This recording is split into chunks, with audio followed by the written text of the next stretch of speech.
Quisiera yo, voy a hacer así como una pequeña reseña, un compendio de algunas cosas que vamos a entrar hablando del tema. Ahorita les digo el tema, pero quiero mencionarles algunos de los principios que aquí en Amistad los hemos enseñado y es importante que los tengan. Son unas llaves que en lo personal Adrián y yo les hemos enseñado a nuestros hijos.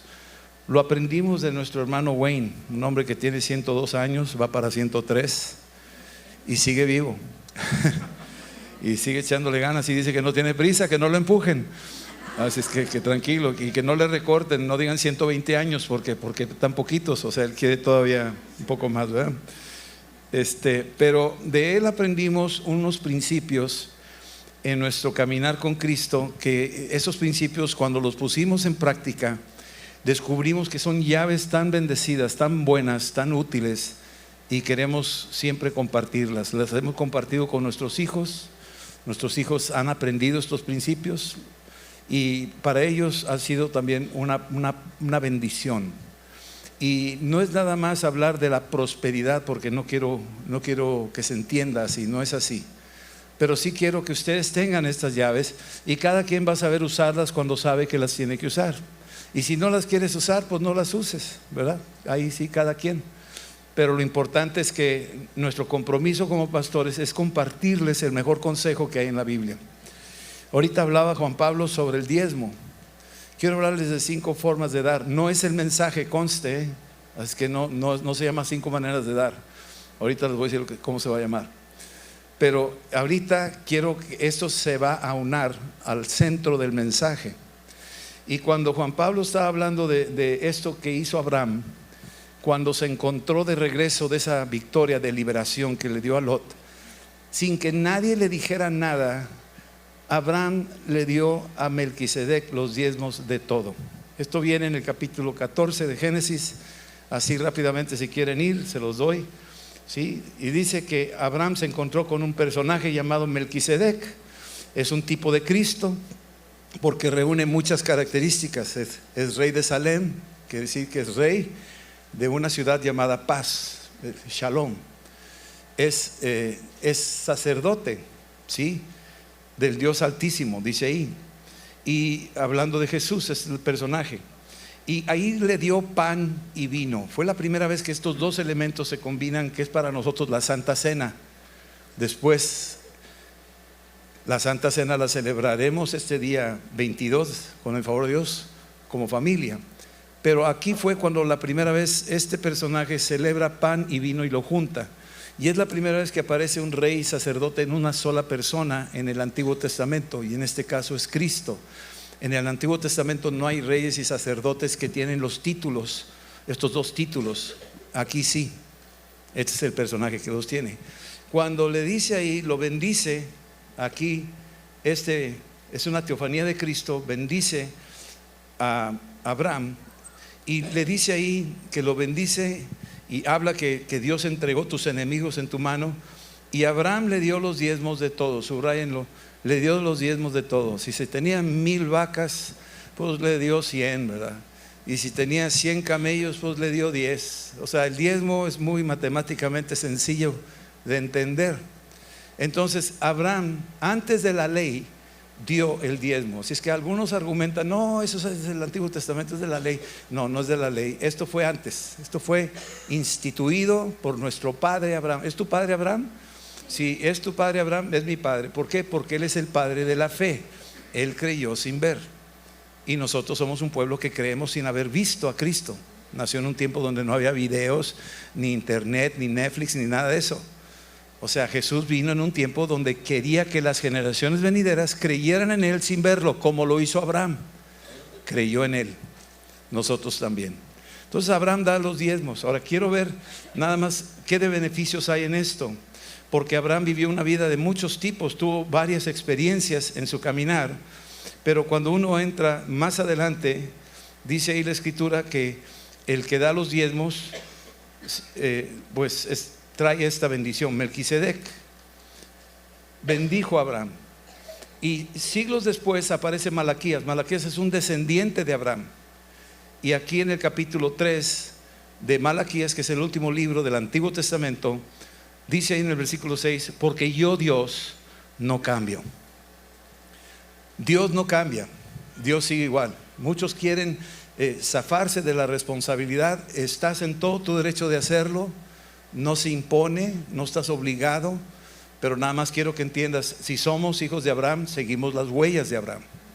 Y las huellas de Abraham son creerle a Dios y hacer lo que Abraham hizo, y Dios lo tomó por justicia. Entonces aquí Malaquías en capítulo 3 declara Dios diciendo, yo no cambio. Y luego más adelante estaba Dios triste, vamos a decirlo así, porque el pueblo de Israel le daba a Dios los animales quebrados, roñosos, defectuosos, se los daba a Dios. Y ya decían, ya cumplí con Dios, yo me quedo con lo bueno para mí. Y Dios vio eso, Dios no va a ser engañado. Y dice, oye, ustedes no saben que yo soy Dios. ¿Por qué me dan a mí lo peor? ¿Por qué no me dan a mí lo mejor? ¿Por qué no me dan mis diezmos como lo hizo Abraham? Al no hacerlo me están robando. Y si me están robando, ¿sabes lo que va a pasar? Yo retiro mi protección, mi cobertura, y los expongo, y ustedes hagan lo que quieran. Yo lo entiendo, pero no se parecen a mi amigo Abraham. Mi amigo Abraham, nadie le dijo que lo hiciera y lo hizo de su corazón. Entonces aquí en el capítulo 3 habla de algo que viene sobre aquellos que son mezquinos con el dinero. Son mezquinos, batallan, vamos a decirlo, son tacaños, luchan. Yo soy de Monterrey y cuando yo leí esto decía, híjole, mano, tengo que ser liberado. Allá en el sur nos traen en salsa, los codos de Monterrey, luego así nos dicen nosotros. Pero somos una gente muy generosa acá en el norte también, que no, amén, ¿verdad? Nadie dijo, pero bueno, los rayados, los tigres, ¿quién dijo amén? Y bueno, el Señor dice, traigan los diezmos al alfolí, es decir, el lugar donde se come comida física y comida espiritual. Traigan sus diezmos al alfolí, y hay alimento en mi casa. O sea, Dios quiere que haya alimento en su casa. El decir hay alimento en mi casa no es solamente comida física, está hablando de que haya revelación en mi casa. Ahí donde tú comes, ahí tú pagas. Tú vas a un restaurante y donde comes, ahí pagas. No cruzas la calle y das tu pago a un restaurante donde no comiste. Tienes que pagar donde comiste. Bueno, el diezmo es así. Ese sí es para donde tú comes, donde tú convives, donde tú perteneces, es ahí. Si tú vienes de otra iglesia, allá donde tú vienes, ahí hazlo, por favor, sé fiel. Pero dice aquí que se nombra a sí mismo el Señor, y se dice, yo soy el Dios de los ejércitos, y lo dice 3 veces, yo soy el Dios de los ejércitos. Lo está diciendo a que el pueblo entienda que Dios es un Dios que se manifiesta como un Dios de guerra también. ¿Y guerra contra mí? No, guerra contra tus adversarios. Dios es un Dios que pelea contra tus adversarios. ¿Sí me explico? Dice, pruébame. Él está invitándonos. Dice, te voy a demostrar que yo sí soy fiel, yo sí cumplo lo mío. Y entonces dice, y yo voy a derramar. Es una cosa donde dice, mi copa está derramando. Bueno, yo voy a derramar bendición hasta que sobreabunde. O sea, Dios no se queda con nada. Dios dice, te voy a bendecir hasta que sobreabunde. Quiere decir que es una copa rebosando, y no se limita a decir te voy a bendecir, sino le pone más, te da más. Y alguien dice por ahí, te da con la cuchara grande. Sobreabunda, ¿sí? Y cuando dice sobreabunda, Él te va a dar más de lo que tú pides o te imaginas. Así lo dice en Efesios. Entonces sobreabunda. Pero mira las cosas adicionales que vienen con eso. Versículo 11. Si tú estás haciendo las pisadas de Abraham, yo me voy a encargar de reprender por ti al devorador. Yo reprendo por ti al devorador. ¿Sabes lo que haces tú cuando viene el enemigo en tu contra? Tú te haces a un lado y le dices, te voy a presentar a mi papá. Así de fácil. Viene el devorador a robarte la salud, viene el devorador a robarte la economía, viene el devorador a robarte cualquier cosa, a robar tu paz. Dice, yo voy a reprender por ustedes al devorador.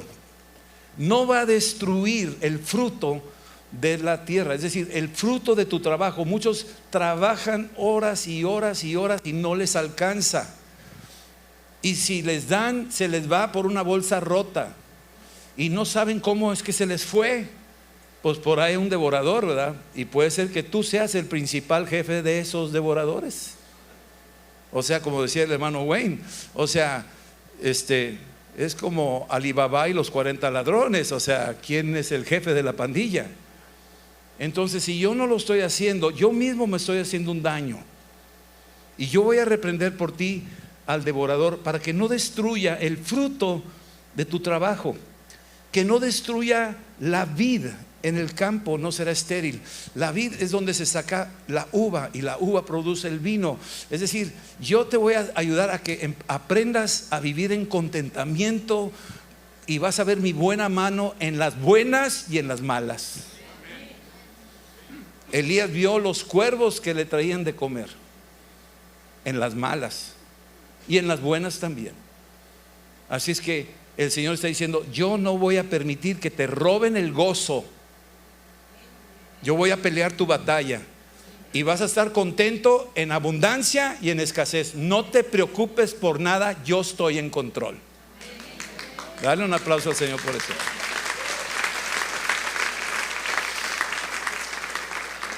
Versículo 12 dice, fíjate cómo termina el versículo 11, dice el Señor de los ejércitos. Es la segunda vez que lo dice, Señor de los ejércitos. O sea, está diciendo, aquí está hablando el Señor de los ejércitos. Versículo que sigue, versículo 12: todas las naciones dirán de ustedes que son bienaventurados. Cuando hablamos de naciones podemos hablar de muchos pueblos, pero empezarán siendo tus mismos familiares que no conocen a Cristo y que dicen que te volviste loquito desde que conociste amistad y ya cambió tu vida. O sea, no te entienden, son como otras naciones, es otro grupo. ¿Sí? Pero cuando viene Cristo a tu vida y empiezas a entender los principios y los pasos de Abraham, empiezas a darte cuenta que Dios te va a empezar a ser bienaventurado, 2 veces bendecido. Makarios es la palabra en griego. Es algo que Dios da más de lo que tú te imaginas. Serás bienaventurado. Y los que están alrededor, no por decir, mírame cómo Dios me bendice, qué bonito soy, no, nada de eso, sino que está diciendo Dios, ¿sabes qué? Va a ser tan fuerte mi presencia a tu favor que los que están a tu alrededor van a preguntar: ¿cómo le haces? ¿Qué llaves manejas tú? ¿Cómo lograste hacer lo que has hecho? El entendido se acerca y pregunta. El tontito dice: no me interesa. Ahí te vas y no va a disfrutar la bendición. Y eso es una enseñanza para todo el pueblo de Dios. O sea, cada quien tendrá que asimilar lo que Dios está enseñándonos para nuestro bien. Dice: vas a ser una tierra deseable. Por ahí a veces decimos: qué bonito está el jardín del vecino. Pero checa bien tu jardín. A lo mejor ahí hay que echarle a bonito, ¿verdad? Y a veces chuleamos las cosas de afuera y no nos damos cuenta que Dios quiere bendecirte a ti y te está diciendo una llave cómo hacerlo. Estamos hablando del diezmo. Esto lo dice Dios de los ejércitos. La segunda cosa es la ofrenda. La ofrenda es algo que nace más allá del diezmo. Es algo que a ti te nace ofrendarle a alguien. Lo bendices.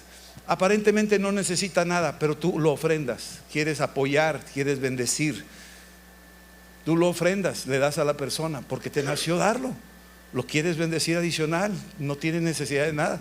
Pero ¿sabes qué sentí? Darte esto, tenlo por favor, te lo doy, te bendigo. ¿Sí? Tengo muchos casos de personas que de alguna forma ofrendaban. Una vez pedimos un calentador allá en Rusia, las temperaturas bajaban 2, 3 grados bajo cero adentro del auditorio. Y aquí nomás con, ¿qué? 15 grados y no vienen. O sea, no entiendo. Y total, fui allá a Rusia y vi la necesidad y tenían, imagínate que se reunían así en una sección con una cortina de plástico para mantenerse un poquito calientes, todos con sus gorrotes y sus abrigos. Y tú decías: wow, de veras cómo aman al Señor. Ni siquiera calles tenían que atravesar caminando por la nieve, no sé, 2, 3 kilómetros a lo mejor. Y se llenaba ahí de toda la gente adorando a Dios bajo esa temperatura. Y veía yo la necesidad y dije: ¿sabes qué? Vamos a promoverlo. Mandé un aviso a Monterrey, a las iglesias que estábamos conociendo y conectados allá desde Japón. Y les dijimos: mira, vamos a comprar un calentador para esta gente. Creo que mandé como 40 cartas. Nada más una sola mujer contestó. Y esa sola mujer dijo: yo pago todo. Fue un milagro, yo me quedé impresionado. Nadie quiso pagar, nadie dijo nada, todos como que se voltearon para el otro lado. Pero ella dijo: yo pago todo. Y lo pagó. Se compró un cañón con su soplador de fuego y ya lo tenían ellos. Pero fue una aportación de la Iglesia de México. Ahora sí suena bonito. Ahora sí. La Iglesia de México mandó esta ofrenda. Sí, pues, si supieran que es una mujer que era soltera, ya de edad avanzada, pero era una mujer dadora. Eso fue. Esa es una ofrenda. Le nació darlo y bendijo. Y eso es algo, y quién sabe quién fue, cómo se llamó, quién sabe, pero hay un Dios que registra todo. Esa es la ofrenda. La tercera cosa es la primicia. En Segunda de Reyes hay un personaje que siempre me ha llamado la atención, y este personaje en Segunda de Reyes aparece en el momento en que el profeta Eliseo está ahí con su gente. Versículo 38, capítulo 4, versículo 38 de Segunda de Reyes, y dice: Eliseo volvió a Gilgal cuando había una grande hambre en la tierra, y los hijos de los profetas estaban con él, por lo que le dijo al criado: pues consíguete una olla grande y vamos a preparar de comer. Había una grande hambre. Cuando dice eso es porque no llovía, dice eso porque no había siembra, dice eso porque no había cosecha. Una grande hambre. Tuvieron que ir al campo y andar buscando algarrobas por ahí para poder darles de comer esas calabazas silvestres, pero se intoxicaron, eran venenosas. Total, corrigió la cosa el profeta, gloria a Dios porque estaba ahí presente. Pero en el versículo 42 aparece un personaje extraño. No viene el nombre, pero dice: vino entonces un hombre de Baal Salisá, el cual trajo al varón de Dios panes de primicias y 20 panes de cebada y trigo nuevo en espiga. ¿Cómo? En época de sequía, en época que no hay semilla, que no hay nada de fruto ni producción ni nada, hay un hombre que sí tiene panes de cebada y de trigo. Pero no solo eso, sino este personaje aparece en el escenario trayendo las primicias. Ahora entiendo por qué tiene panes, porque daba las primicias. ¿Sí están entendiendo eso? Los otros no daban primicias, se tenían que comer ahí las calabazas silvestres intoxicadas. Pero el hombre que sí daba las primicias, ese sí traía los panes de las primicias. No trajo todos los panes, se quedó con el resto, una buena cantidad, pero trajo las primicias y las presentó. Y eso nos manda una señal clara que ahí es donde Dios manda bendición. Dios quiere bendecir a su pueblo, pero está enseñándonos unos principios. Las primicias es algo importante para Dios. Él dio su hijo. Primero Él nos amó. Nosotros lo amamos porque Él nos amó primero. Las primicias vienen de Él. Y Él quiere que seamos como sus hijos, como Él es. Abraham dio lo primero, dio su hijo Isaac. Y dijo: así se parece mucho a Abraham, siguiendo mis pisadas, porque yo voy a traer a mi hijo lo primero para darlo a un mundo ingrato. Las primicias son parte de la vida. ¿Qué es una primicia? Lo primero que tú recibes cuando abres un negocio. La primera venta, toma eso y esto es para ti, Señor. ¿Qué es una primicia? Cuando te casas, lo que llegó ese día de la boda, tomas de ahí algo y lo presentas. Dice: Señor, yo quiero darte las primicias en mi boda. Quiero que tú seas honrado a lo largo de mi matrimonio. Y por esa primicia, a lo largo de tus días, Dios está contigo, te está bendiciendo. Vamos, va a llover sobre tu milpa. Es lo que quiere decir. La primicia es el primer día del año que estamos por empezar. Por eso lo enseño ahorita, para que tú prepares tu primicia. No es para mí, es para que tú y tu familia sean bendecidos. La primicia es lo que ganas el primer día del año. divide tu sueldo entre 30 y toma eso y dile, esto es para ti, Señor. Esta es mi primicia. Se lo das a Él y Dios bendice a su pueblo. Dios le agrada que tú imites a como Él es. Es como el papá que ve a su bebito y que se pone los zapatotes bien grandotes y anda el niño ahí con sus zapatotes bien grandotes imitando al papá. Bueno, es lo que a Dios le agrada eso, las primicias. Hablamos diezmos, diezmos, ofrendas, primicias. Las promesas son cuarto. Las promesas son lo que tú haces, un pacto secreto con Dios. Nadie sabe lo que vas a hacer, nadie sabe, es un secreto entre tú y Dios, donde tú le dices, Señor, si tú me ayudas en esto, yo te prometo esto. Es un acuerdo entre tú y Dios. Y cuando tú te pones de acuerdo con Dios, ya quedó. Hay un Dios en lo secreto que sabe lo que estás diciendo. Tenemos el ejemplo de Ana. Ana no tenía hijos. 1 Samuel capítulo 1. Esta Ana no podía tener hijos, sufría mucho. Y esta mujer hace un pacto, hace una promesa, hace un voto, hace un acuerdo con Dios y le dice a Dios cuál es el voto.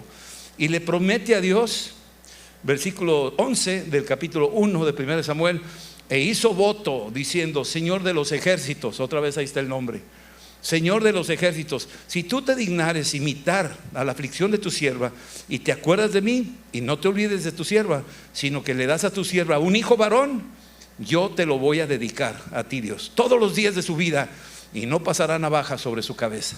Ese fue el pacto entre ella y Dios. Y Dios oyó ese pacto. Dios escucha los acuerdos, los pactos que hacemos con Él en lo secreto. Y cuando tú haces el pacto, entonces hay cosas que pasan. Primero, vamos a entenderlo. Ana le dio lo primero, todavía ni nace, y le dice, te lo dedico a ti. Le dio lo primero. ¿A quién se parece? Dios dio lo primero, dio su hijo. Ana dio lo mejor. El hecho de tener un varón, no que esté mal las mujeres, ¿verdad? Que nazcan mujercitas no importa, pero el hecho que nazca un varón era como uno de los privilegios más importantes. Y aquí está diciendo que le dio lo primero y le dio lo mejor. Y no solo eso, le dio lo que más amaba. ¿Tú crees que una mamá va a soltar el bebé así nomás?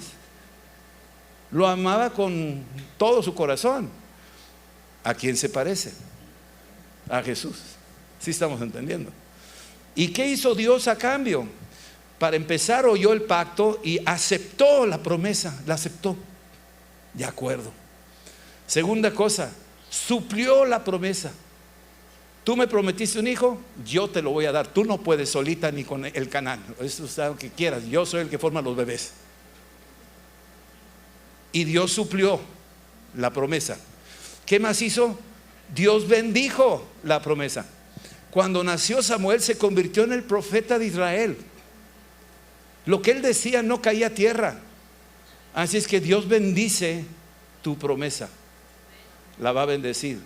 Y número 4, Dios multiplicó la promesa. ¿Por qué? Porque más adelante Ana no solo tuvo un hijo, sino que tuvo 5 más cuando era estéril. Entonces vemos que la promesa también guarda su secreto, tiene un poder oculto ahí, y es algo que el pueblo de Dios tiene que aprender a manejar, esa comunión con Dios en su tiempo. Entonces ya vimos lo que son diezmos, ofrendas, primicias, promesas, y lo último, limosnas. Cuando nosotros damos a alguien que no tiene ni dónde caer muerto, considéralo como una limosna, como algo que le estás dando a una persona necesitada. ¿Qué es una limosna? Algo que se le da a una viuda, que se le da a un enfermo, que se le da a un huérfano, alguien que se le da a un indigente. Es una situación donde tú das y no esperas que te lo devuelva. No esperas que te lo devuelva, tú se lo estás dando. Es algo así. La Biblia dice que estuve desnudo, me vestiste, tuve hambre, me hiciste comer. Bueno, ¿y quién era? Pues era yo. Lo hiciste con uno de ellos, lo hiciste conmigo. Entonces la limosna nos conecta con Cristo. De alguna forma misteriosa estás conectándote con un personaje extraño que está ahí. Ahora, Hay un registro de la limosna, porque tú vas a Hechos capítulo 10 y ahí te dice lo que significa eso. En Hechos 10, cuando Cornelio le dice el ángel, cuando bajó, y le dice: tus oraciones, versículo 4, y tus limosnas han subido para memoria delante de Dios. Así que Dios tiene un libro de memorias.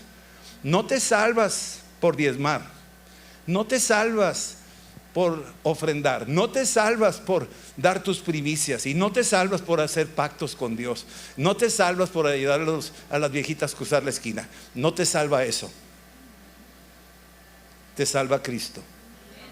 Pero hay un registro donde Dios tiene su libro de las memorias, y cuando llegas ahí a la presencia de Dios, ese libro se va a abrir. Es el, por decir así, el depósito que hicimos en la tierra para cuando llegues al cielo. Esa es la forma de entenderlo. El hermano Wayne platicaba un cuento ahí.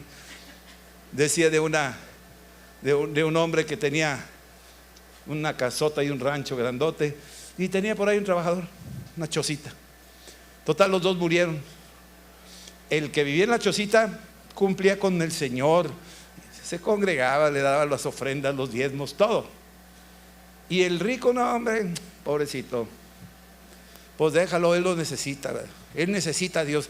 Yo ya tengo todo, yo no necesito a Dios, entonces no necesito diezmar, ni ofrendar, ni nada. Yo estoy bien. Total, los dos murieron y llegan al cielo. Y cuando llegan al cielo, pues al de la chocita, pásale por acá, y se le da una mansión increíble. Y el hombre que tenía pues la mansión en el mundo allá abajo dijo: wow, mira lo que se le dio a este nombre, la que me va a tocar a mí hasta con vista al mar, ¿verdad? Pues llega y dice: y luego voy a ser vecino. No, tú no eres vecino. Él le tocó acá, tú acá, mira, sígueme. Y se lo lleva y va saliendo de la ciudad celestial. Y dice que en vez de calles de oro era pura lámina y chapopote, ya lo que había. Digo, es un chiste, ¿verdad? Y le dice: oye, debe haber un error. Dice: no hay error, ya checamos los libros y usted no mandó casi nada. Dele gloria a Dios, porque usted apenita le alcanzó para un tejabán. O sea, al buen entendedor, pocas palabras. Es un chiste con cola, no sé si me entiendes. Esas son las enseñanzas que el hermano Wayne nos enseñó a nosotros. Y entonces entendíamos así, nos dio 2, 3 zapes y dijimos: ya entendí. Ya no tienes que darme más detalle. Está bien. Cuando uno va a la Biblia y dice que al que al pobre le presta, al que al pobre le da, a Dios le presta. Me gusta ese proverbio. Creo que es el 19:23, algo así. Dice: el que al pobre le da, a Dios le presta. Imagínate tú prestarle a Dios. Los intereses bancarios aquí están por la calle, pero imagínate los intereses de Dios. Si tú le prestas algo, te lo va a devolver con intereses. ¿Sí me explico? Entonces está muy clara la ilustración de lo que está diciendo. Si tú le das al pobre, Dios te lo va a devolver con intereses, porque me lo diste a mí, dice él. Entonces estos son los 5 llavecitas, 5 principios que le pido a Dios que las tengan a la mano. Ahora, ya dijimos, no se trata de prosperidad, no se trata de que con esto te vas a salvar. No se vayan con esa idea, no es por ahí. Es para que vivas una vida de contentamiento. Ahora te voy a explicar. El mensaje se llama aprendiendo a contentarnos. Aprendiendo a contentarnos. Y este mensaje lo tomé de esta enseñanza, Filipenses. El apóstol Pablo estuvo en varias cárceles, pero voy a usar 2 nada más. La cárcel de Filipos, cuando lo detuvieron a él y a Silas por echar fuera un demonio de una niña que tenía espíritu de adivinación, Hechos 16, lo metieron a la cárcel, lo golpearon, lo maltrataron, y él y Silas en el fondo del calabozo, sin esperanza, sin abogados, sin nadie que los pudiera ayudar. Y de repente a la medianoche están cantando y alabando a Dios y dando gloria a Dios, y parece que están muy contentos en medio de tantos golpes. Y en ese contentamiento Dios mandó un sacudimiento, dice ahí en Hechos 16, y fueron liberados. Se cayeron las cadenas, se abrieron las cárceles. Fue un milagrote increíble. Pero ahora, años después, le escribe a los filipenses Pero ahora Pablo está en la cárcel de Roma, a punto de ser ejecutado, y le manda esta carta a los filipenses, pero ahora está en la cárcel. Y tú dirás, no, pues se puso a cantar y aplaudir y eso y lo otro, pero no, fíjate que ahí no, ya no funcionó, ya no resultó como en el Hechos 16. Y tú dices, ay, ¿por qué no funcionó? Es que Dios está enseñándole algo nuevo, y nadie quiere aprender cosas nuevas. Todos queremos lo que ya conocemos. Pero aquí Pablo empieza a enseñar algo en su carta y nos deja esto: de aprender a estar contentos cualquiera que sea tu situación. Cualquiera que sea tu situación. Nomás tú sigue los principios que te corresponden, pero el Señor está enseñándonos algo. Número uno, no quiere que seas conformista tampoco. No te conformes así nada más y que ya pues ni modo, no hago nada. No, sino sigue peleando. Que no eres víctima de las circunstancias. No, es que yo nací pobre. No, tampoco. No eres víctima de las circunstancias. Que eres victorioso sobre tus circunstancias. Dios te ha dado el poder para hacerlo. Que debemos de aprender de estar en paz en medio de la adversidad, que no cunde el pánico, decimos, ¿no? Y en otra parte, ahí Mateo 6 dice, por nada estéis afanados, por nada. ¿Sí? Busca primero el reino de Dios y su justicia, y todo lo demás vendrá por añadidura. Así es que tranquilos y no cunda el pánico. ¿Por qué? Porque Jesús se durmió en medio de la tempestad y Él estaba tranquilo como bebé recién destetado, y allí estaba acostado. Lo tuvieron que despertar los apóstoles, pero Él estaba tranquilo. Él tenía contentamiento cualquiera que fuera su situación. ¿Sí estamos? Entonces aquí el apóstol Pablo empieza a hablar de tres cosas, y yo quiero mencionarlas aquí rápidamente. Filipenses. Cuando tú te metes a Filipenses capítulo 4, el apóstol dice lo siguiente. Mira, les está escribiendo, versículo 10, dice, en gran manera me gocé, fíjate, en la cárcel, me gocé en el Señor, que a fin de ustedes hayan revivido para acordarse de mí. Sí, porque estaban solícitos pero no hallaban oportunidad. O sea, ahí los disculpa como diciendo, se hicieron locos pero no importa, ¿verdad? Yo estoy en la cárcel, estoy en necesidad, pero no pasa nada, estoy bien. Y aprecio mucho la ofrenda que me mandaron. Yo sé que tantas veces quisieron de ayudarme, no, hombre, que barro, ustedes se tiran, pero como que nunca encontraron la oportunidad. Me encanta cómo lo maneja él. Y luego dice, versículo que sigue, dice, no lo digo porque tenga escasez. Ay, espérame, pues estás preso, no hay baños, no hay regadera, y la comida que te dan es una tole ahí, más o menos. ¿Cómo que no tienes escasez? ¿No te da frío? ¿No te dan cobijas? ¿Cómo? ¿No tienes escasez? Dice, bueno, lo que tú crees que es escasez, para mí no es escasez. Yo tengo otra percepción. Estoy aprendiendo cosas nuevas. No lo digo porque tenga escasez, pues he aprendido a contentarme. Ese es el mensaje.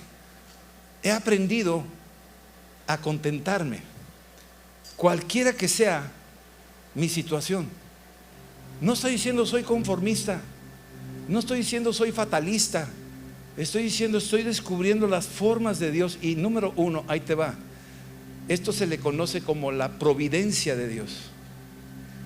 A veces Dios nos pone en situaciones y tú piensas que ya se olvidó de ti, pero es parte de una providencia, es decir, provisión. Está viendo con anticipación algo que tú no ves, pero Él sí. Eso se llama providencia. Está viendo adelante algo que quiere que tú aprendas y que Él está en control. Él está en control. Y el apóstol Pablo vio la mano de Dios cuando se cayeron las cadenas, se abrieron las cárceles, salieron los presos.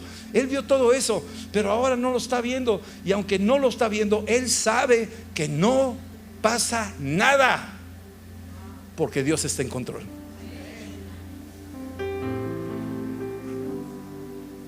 Por eso los cristianos, cuando vamos a un funeral de un cristiano, no pasa nada, porque sabemos dónde anda, en las calles de oro, en un mar de cristal, alabando al Cordero.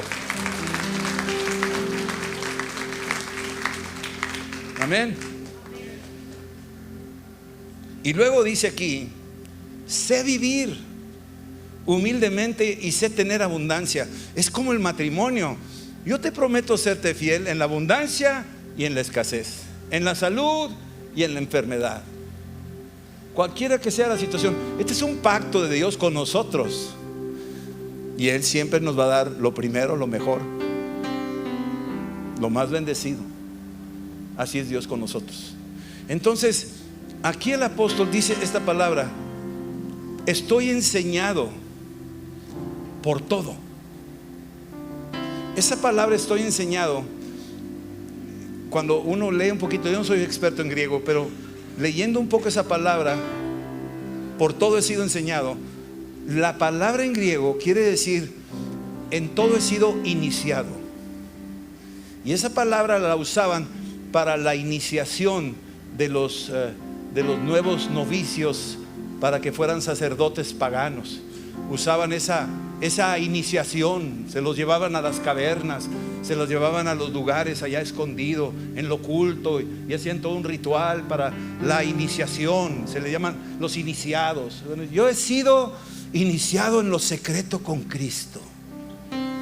Me ha llevado a lugares profundos de comunión con Él, y Él me ha enseñado, Él me ha iniciado en ver las cosas desde otro punto de vista. Yo veo algo que antes no veía, porque esa es la providencia de Dios. Cuando José fue detenido por sus hermanos, tirado en la cisterna, vendido, y luego todo lo que pasó, pasaron los años, casi 20 años, y José de repente ve a sus hermanos que entran y se postran y empieza a hablar con ellos, se arrepienten, y él les dice: miren, lo que me pasó a mí fue para vida de ustedes y mía y de mucha gente. O sea, Dios tenía un proyecto que cuando yo estaba en el pozo ahí en la cisterna, cuando yo estaba en el cuarto ahí con esta mujer que me quería tentar, cuando yo estaba en la cárcel, cuando yo estaba allá lejos de mi país, de mis padres, todo eso no lo entendía, pero me doy cuenta ahora que hay alguien que estaba en control, que tenía una visión de su propósito para mi vida. Y ahora veo el beneficio y lo puedo disfrutar. Ahora lo entiendo, antes no. Me enojaba, protestaba: ¿por qué a mí? Búscate otro.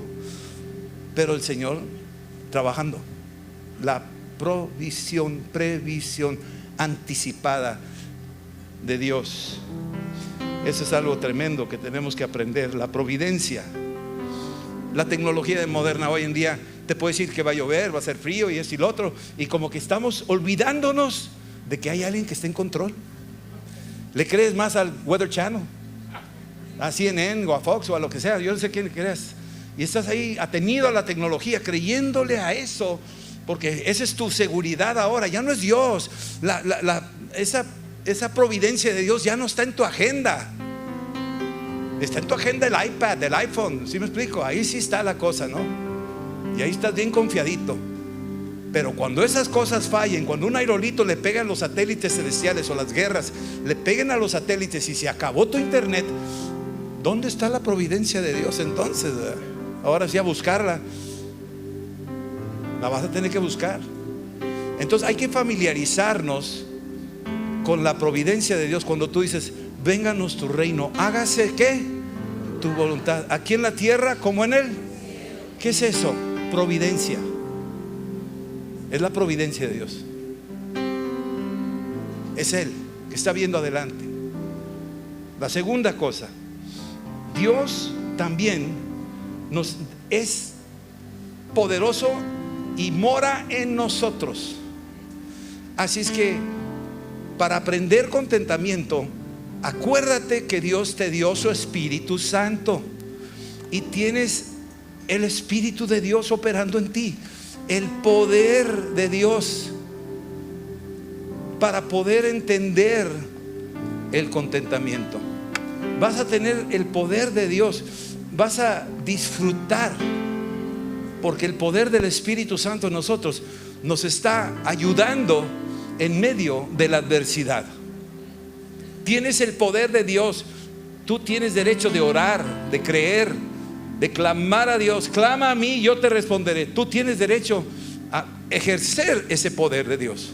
Está dentro de su providencia, no se escapa. Y si tú pides algo en el poder de Dios que opera en ti y no está dentro de la voluntad de Dios, mi recomendación siempre ha sido: ora en lenguas. Ora en lenguas. Romanos 8, 26 y 27. Porque cuando oramos en el Espíritu, ya no oro yo como quiero, oro conforme al Espíritu y se alinea a la voluntad de Dios. Por eso es importante aprender, por eso insistimos de que sean llenos del Espíritu Santo, que no se queden viendo. Eso no me toca a mí no me dio el don el Dios. No, yo estoy leyendo otros libros y ahí dice que los dones no son para todos y no son para hoy, y ya estás bloqueado y estás bloqueando una provisión, un recurso de Dios. Y viene siendo cuando oras en el Espíritu, ya no oras como tú quieres para ti, ahora oras como Él dice, aunque no lo entiendas. ¿Sí estamos entendiendo eso? Empiezas a orar aunque tú no lo entiendas. Estás alineando tu voluntad a la de Él. Y cuando oras, empiezas a ver el poder de Dios. Recibiréis poder cuando haya venido sobre ustedes el Espíritu Santo. Y número 3, ya vimos la providencia, ya vimos el poder. Número 3, sus promesas de la Biblia, no de otros libros. Sus promesas de la Biblia son sí y amén.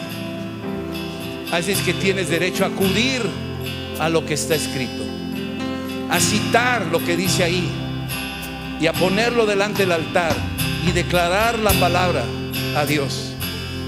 Y entonces cuando estás citando la Escritura que te dice, como dijo Judy la semana pasada, dad gracias en todo. Ok, ahí lo dice, es palabra de Dios. Doy gracias en todo. Gracias, Dios, que tú eres poderoso para cambiar el curso de la historia. ¿Sí? Tú eres poderoso para dirigirme. Y empiezas a citar escrituras como ahorita, donde están 2 o 3 reunidos en mi nombre, ahí estoy yo.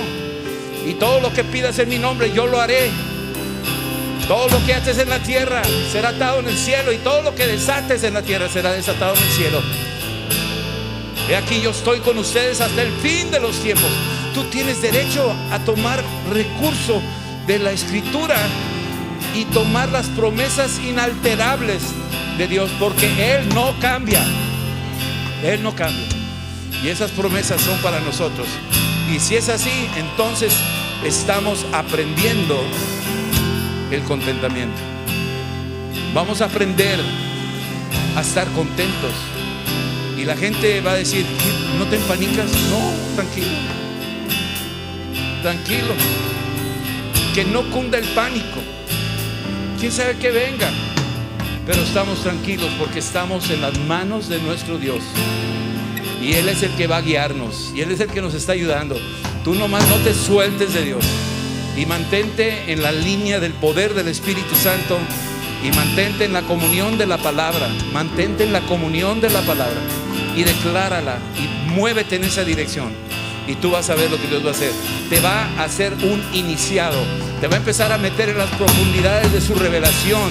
Y te va a sacar adelante en situaciones que tú no sabes cómo salir de ellas. Él sí sabe. Él tiene el último capítulo. Él sabe cómo va a terminar la historia. Él va contigo. Él te lleva de la mano. Él va a vencer. Amén. Aleluya. Un fuerte aplauso a Cristo. Dale gracias. Gracias. Estamos contentos. Gracias por enseñarnos el contentamiento, cualquiera que sea mi situación. En el nombre de Jesús. Oh sí, gracias. Dice aquí en el versículo 18: pero todo lo he recibido y tengo abundancia, estoy lleno. Oye, ¿cómo puede decir eso este hombre? ¿Cuál lleno? Si voy apenas acá te echas 5 tacos y ahí no comía nada ese hombre. ¿Cómo que estoy lleno? ¿Lleno de qué o qué? Lleno del Espíritu. ¿Sabes tú que Moisés pasó 40 días, 40 noches sin comer y sin beber? Porque estaba en la presencia de Dios. Estaba en su contentamiento, disfrutando la presencia. Imagínate lo que significa estar en la presencia. Versículo 19, y con esto termino. Mi Dios pues suplirá todo lo que nos haga falta, conforme a sus riquezas en gloria en Cristo Jesús. Yo le creo a la palabra, yo le creo al Espíritu Santo. Mi Dios pues suplirá todo lo que os falte. No se está Él hablando a sí mismo, está hablándonos a todos. Todo lo que os falte. Todo, toditito. No lo veo. Que Dios te revele lo que tienes enfrente de ti. Es que es este poquito aceite. ¿Qué es tanto? Trae las vasijas vacías. ¿Qué son 5 panes para 20,000 hombres? Siéntate y cállate. Y da gracias. Tú no lo estás viendo, yo sí. Tú no lo estás viendo, yo sí lo estoy viendo. Aprendemos a estar contentos. Amén. Señor, esta palabra yo te pido que venga a tiempo a tu pueblo, que la retengamos, que la podamos digerir, de que eres el Dios todopoderoso que está en dominio y en control de cada detalle, y que estamos contigo y tú con nosotros. Ayúdanos a movernos en el poder de tu Espíritu, y aquello imposible veamos más allá y digamos: todo es posible para el que cree. En el nombre de Jesús, Señor, te ruego en el nombre de Cristo que tu palabra cobre vida, que tu pueblo al leer las Escrituras descubran la rema, la revelación, y esa palabra se active en la vida de tu pueblo, y que aprendamos a estar contentos, Padre. Estamos contentos porque nos has llevado a una iniciación de una revelación más profunda contigo, en el nombre de Jesús. Si alguien nunca ha recibido a Cristo, este es tu momento más importante. Yo te pido que hagas esta oración conmigo en voz alta. Invita a Cristo a tu corazón. Le puedes decir así: Señor Jesús, yo te pido que me perdones por todos mis pecados. Te pido me laves con tu preciosa sangre, y abro mi corazón para que tú vengas y me llenes de tu presencia. Lléname de ti, Señor. Te doy gracias también porque tú me ayudas a ver más allá. Me ayudas a aprender a estar contento de que tú estás conmigo y estarás conmigo hasta el fin. Gracias, Señor Jesús. Tú eres mi Señor y mi Salvador. Amén. Amén. Amén. Dios los bendiga. Un buen día. Y nos vemos, Dios primero, el miércoles aquí, noche de alabanza profética. Y el próximo domingo, ¿qué? Ya ni sé, tantas cosas que...